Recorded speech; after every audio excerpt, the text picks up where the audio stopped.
Example number एक। Example number एक में दे रखा है कि पी क्यू और आर एस ये दो रेखाएं हैं जो बिंदु ओ पर प्रतिच्छेद कर रही हैं। जब ये प्रतिच्छेद कर रही है तो यहाँ पर टोटल चार कोणों का निर्माण हो रहा है और जिनमें से दो कोणों में हमें अनुपात दे रखा है। एक तो कोण दे रखा है पी ओ आर और दूसरा कोण है आर ओ क्यू। इन दोनों का अनुपात दे रखा है 5:7 और हमें क्या ज्ञात करना है, इन सभी कोणों का माप हमें यहाँ पर ज्ञात करना है। अब इन दोनों कोणों का अनुपात दे रखा है तो इन दोनों कोणों को यहाँ पर मान लेंगे। कोण पी ओ आर तो है 5 के और कोण आर ओ क्यू है 7 के। यहाँ पर के मानने का कारण क्या है, क्योंकि इन दोनों कोणों को यहाँ पर किस में दे रखा है, अनुपात में। और अनुपात में क्या होता है, समान संख्या का भाग लग जाता है। तो जो समान संख्या का भाग लगा वो समान संख्या हमने क्या मान ली यहाँ पर, के। अब हम बात करें कोण पी ओ आर व कोण आर ओ क्यू। इन दोनों कोणों की अगर हम बात करें तो इन दोनों कोणों में शीर्ष क्या है, पी ओ आर शीर्ष क्या रहा है, ओ। इसी प्रकार आर ओ क्यू इसमें भी शीर्ष क्या रहा है, ओ। शीर्ष उभयनिष्ठ है। अब बात करेंगे भुजाओं की। तो कोण पी ओ आर में भुजाएं क्या है, एक तो ओपी और एक ओ आर। एक तो है ओपी, कोण पी ओ आर में भुजा क्या है, ओपी और दूसरी भुजा है ओ आर। इसी प्रकार आर ओ क्यू, कोण आर ओ क्यू में देखो भुजा क्या आ रही है, ओ आर और ओ क्यू। इसमें भी भुजा क्या आ रही है, ओ आर और ओ क्यू। तो यहाँ पर भुजा भी क्या आ रही है, उभयनिष्ठ आ रही है। शीर्ष उभयनिष्ठ था, भुजा भी उभयनिष्ठ है। अब जो भुजा उभयनिष्ठ नहीं है वो देखेंगे किसका निर्माण करिए। तो भुजा उभयनिष्ठ कौन सी नहीं है, ओपी और ओ क्यू। तो यहाँ पर ये रही ओपी और ये रही ओ क्यू। ये किसका निर्माण कर रही है, रेखा का। इसका मतलब कोण पी ओ आर और आर ओ क्यू क्या है, रेखिक युग्म कोण है। और जो रेखिक युग्म कोण होते हैं उनके माप का योग कितना होगा, 180 डिग्री। तो कोण पी ओ आर व कोण आर ओ क्यू रेखिक युग्म कोण है, रेखिक युग्म कोण है। रेखिक युग्म कोण है तो इनके कोणों का माप कितना हो जाएगा, 180 डिग्री। तो कोण पी ओ आर प्लस कोण आर ओ क्यू बराबर 180 डिग्री। कोण पी ओ आर कितना है, 5 के। आर ओ क्यू कितना है, 7 के। तो इनका मान रख दो यहाँ पर, 5 के प्लस 7 के बराबर 180 डिग्री। 5 के प्लस 7 के कितना हो गया, 12 के बराबर 180 डिग्री। तो के बराबर कितना आ गया यहाँ से, 180 डिग्री बटा 12। तो के का मान यहाँ से आ गया 15 डिग्री। अब के का मान यहाँ पर इन दोनों में, इनको समीकरण आप दे देंगे, समीकरण 1 और समीकरण 2। तो के का मान रख देंगे समीकरण 1 व 2 में। के का मान समीकरण 1 व 2 में रखने पर, समीकरण 1 व 2 में रखो मान, तो कितना आ जाएगा, कोण पी ओ आर, कोण पी ओ आर तो कितना गया, 5 गुणा के का मान कितना है, 15। तो 15 को 5 से गुणा करेंगे तो आ जाएगा 75 डिग्री। और कोण आर ओ क्यू, ये कोण कितना आ जाएगा, 7 को गुणा करना है किससे, के का मान रख दो 15। तो 7 को 15 से गुणा करेंगे तो आ जाएगा 105 डिग्री। अब हम बात करें देखो कौन से कोण की, ये दो कोण तो हमने ज्ञात कर लिए। अब कौन से कोण ज्ञात करना है, एक तो कोण पी ओ एस या एस ओ पी और दूसरा कोण है क्यू ओ एस। इन दोनों कोणों का माप और ज्ञात करना है। तो इन कोणों को देखो, कोण पी ओ आर और कोण क्यू ओ एस, ये दोनों कोण है शीर्षाभिमुख कोण। इसका मतलब इन दोनों कोणों का माप क्या होगा, बराबर। इसी प्रकार कोण पी ओ एस और कोण आर ओ क्यू, ये दोनों कोण भी कौन से हैं, शीर्षाभिमुख कोण। तो शीर्षाभिमुख कोण है तो इन दोनों कोणों के माप का योग भी क्या होगा, बराबर होगा। तो कोण आर ओ क्यू कितना आया था, 105 डिग्री। तो कोण एस ओ पी भी कितना हो जाएगा, 105 डिग्री। तो यहां पर लिख देंगे कोण पी ओ एस ये किसके बराबर होगा, आर ओ क्यू के। कोण आर ओ क्यू, इसका कारण क्या है, ये कौन से कोण है, शीर्षाभिमुख कोण, शीर्षाभिमुख कोण, शीर्षाभिमुख कोण। और आर ओ क्यू कितना है हमारे पास, 105 डिग्री। तो कोण पी ओ एस बराबर भी कितना आ गया, 105 डिग्री। इसी प्रकार कोण एस ओ क्यू भी किसके बराबर होगा, कोण पी ओ आर की। इसी प्रकार क्या देगा, जो कोण एस ओ क्यू है वो किसके बराबर होगा, पी ओ आर के। क्यों? क्योंकि दोनों कोण कौन से? शीर्षाभिमुख कोण। तो ये कोण कितना आया था? 75 डिग्री। तो कोण क्यू ओ एस भी कितना हो जाएगा? 75 डिग्री। तो लिख देंगे इसी प्रकार कोण क्यू ओ एस बराबर 75 डिग्री। इस प्रकार सभी कोणों का यहाँ पर हमने माप ज्ञात कर लिया। उदाहरण नंबर 2। उदाहरण नंबर 2 में दे रखा है ओ एस एक किरण है जो रेखा पी ओ क्यू पर खड़ी है, और साथ ही दे रखा है कि किरण ओ आर और किरण ओ टी, ये दोनों किरणें क्रमशः कोण पी ओ एस और कोण एस ओ क्यू को समद्विभाजित करती है। समद्विभाजित करने का मतलब ये जो किरण ओ आर है वो इस कोण पी ओ एस को दो बराबर भागों में बांट रही है। इसी प्रकार ये जो ओ टी किरण है वो कोण एस ओ क्यू को बराबर दो भागों में बांट रही है। अब हमें यहाँ पर दे रखा है कि जो कोण पी ओ एस है, ये जो कोण पी ओ एस, ये वाला कोण, ये कोण दे रखा है अक्स। ये जो कोण पी ओ एस है वो कितना है? अक्स है। तो ये जो ओ आर है वो इस कोण को क्या कर रही है? समद्विभाजित कर रही है। समद्विभाजित करने का मतलब आधा भाग इस तरफ और आधा भाग इस तरफ। टोटल कितना है? अक्स। टोटल कोण कितना है? ये पूरा कोण कितना है? अक्स। तो आधा कोण इस तरफ कितना हो गया? अक्स बटा 2, और आधा कोण इस तरफ भी कितना हो गया? अक्स बटा 2। इसी प्रकार हमने मान लिया कि जो कोण एस ओ क्यू है वो है वाई। ये जो कोण है एस ओ क्यू, उसको मान लिया हमने वाई। तो ये जो एस ओ क्यू कोण है इसको भी ओटी किरण क्या करिए? समद्विभाजित करिए। समद्विभाजित करने का मतलब समान दो भागों में बांट रही है।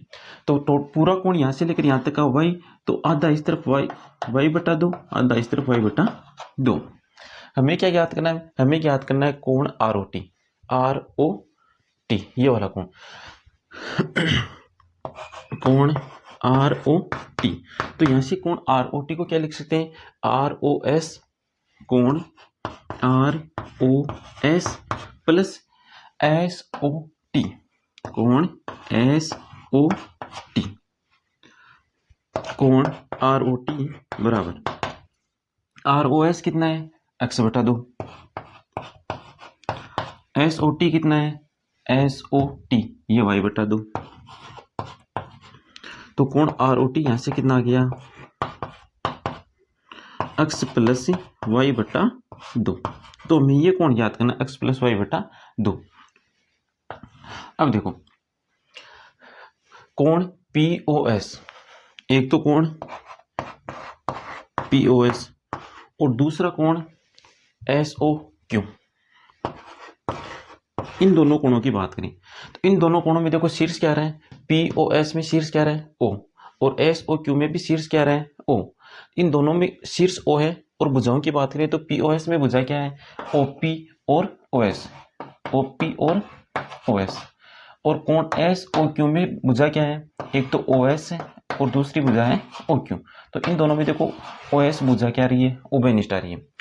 और जो भुजा उभयनिष्ठ नहीं है, कौन सी नहीं है? ओ पी और ओ क्यू। ओ पी और ओ क्यू ये किसका निर्माण कर रही है? ये एक रेखा का निर्माण कर रही है। इसका मतलब ये जो कोण पी ओ एस और एस ओ क्यू कोण है वो रेखिक युग्म कोण है। कोण पी ओ एस व कोण एस ओ क्यू रेखिक युग्म कोण है।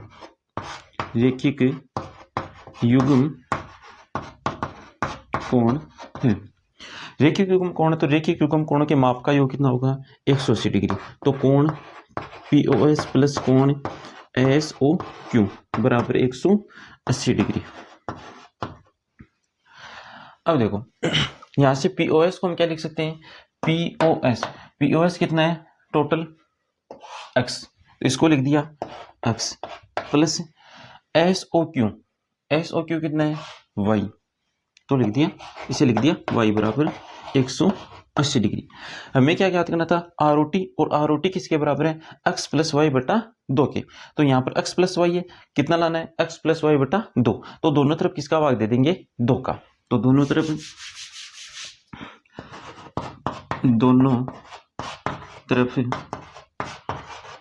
2 का भाग देने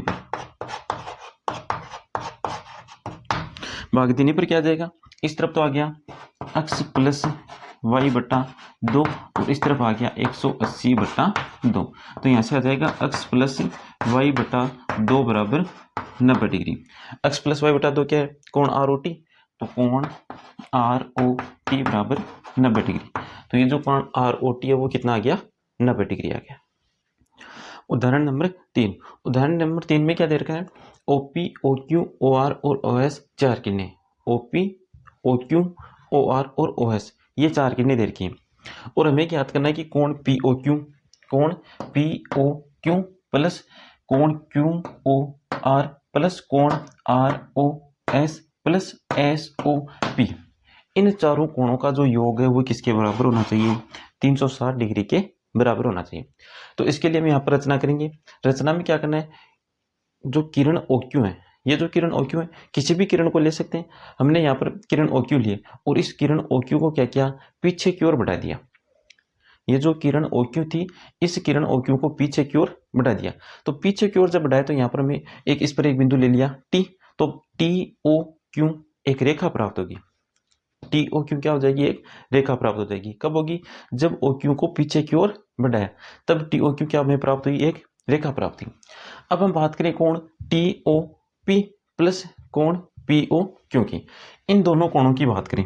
कौन से कोण, एक तो कोण है TOP व दूसरा कोण है POQ।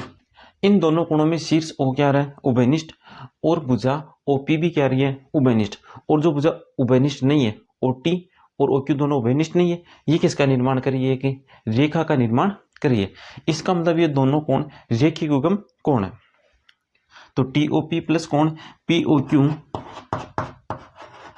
रेखिक युग्म कोण है, और रेखिक युग्म कोण है तो इन कोणों के माप का जो योग होगा वो हो जाएगा 180 डिग्री।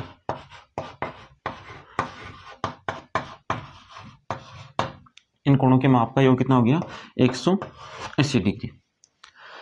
अब हम बात करें कोण TOS और कोण SOQ। अब किसकी बात करें, कोण TOS व कोण SOQ। इन दोनों कोणों की बात करें तो इन दोनों कोणों में भी शीर्ष क्या रहा है, O, शीर्ष क्या रहा है O, और एक भुजा OS भी क्या रही है, उभयनिष्ठ। इसका मतलब, और जो भुजा उभयनिष्ठ नहीं है वो किसका निर्माण कर रही है, रेखा का निर्माण कर रही है। फिर से देखना, TOS और SOQ। TOS शीर्ष क्या रहा है O, दूसरा कौन है SOQ, इसमें भी शीर्ष क्या है O, तो दोनों में शीर्ष O है। इसके अलावा कोण TOS, ये जो कोण TOS है इसमें भुजा क्या है, एक तो OT और एक है OS। इस कोण SOQ में भुजा क्या है, एक तो OS और दूसरी भुजा है OQ।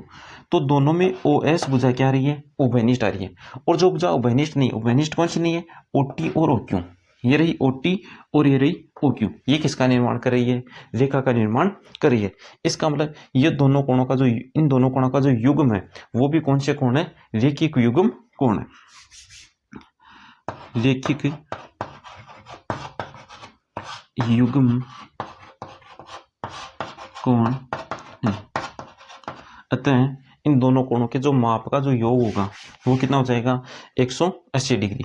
तो कोण TOS प्लस कोण SOQ बराबर 180 डिग्री।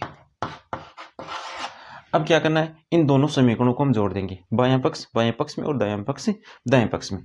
तो जोड़ने पर क्या आ जाएगा, कोण TOP प्लस कोण POQ, कोण POQ प्लस ये बायां पक्ष था, इसमें ये बायां पक्ष जोड़ दो, तो ये कौन सा है, TOS प्लस कोण SOQ बराबर 180 डिग्री प्लस 180 डिग्री कितना हो गया, 360 डिग्री। ठीक है, आगे देखो TOP प्लस कोण TOS, TOP प्लस कोण TOS, ये दोनों कौन सा कोण बना रहे हैं, ये कोण बना रहे हैं कोण POS। ये कोण बना रहे हैं POS, या इसे बोल दो SOP। तो यहां पर लिख दें कोण POS, ये दोनों कोण कौन सा कोण बना रहे हैं, कोण POS प्लस POQ, कोण POQ प्लस कोण SOQ, ये कौन सा कोण बना रहे हैं, SOR। एक तो ये कोण किससे बना हुआ है? एक तो कोण बना हुआ है SOR से, और एक कौन से बना हुआ है? ROQ से। तो इसकी जगह क्या लिख देंगे? कोण SOQ की जगह लिख देंगे SOR प्लस ROQ। तो प्लस से कोण SOR प्लस कोण ROQ बराबर 360 डिग्री। और ये हमें क्या करना था? सिद्ध करना था।